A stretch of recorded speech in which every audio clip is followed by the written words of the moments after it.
התינוק הוא לא רצה לצאת. מי? משה.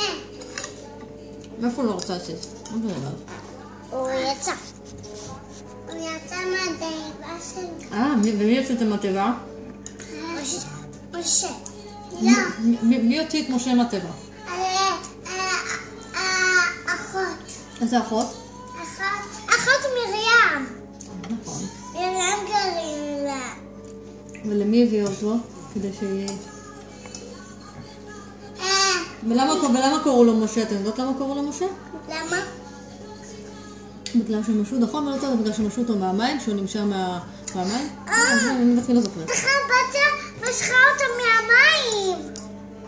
אני מכירה את הסיפור הזה. עם השוטים, אני לא זוכרת את זה לבד. אני צריכה, בתיה משכה אותו מהמים.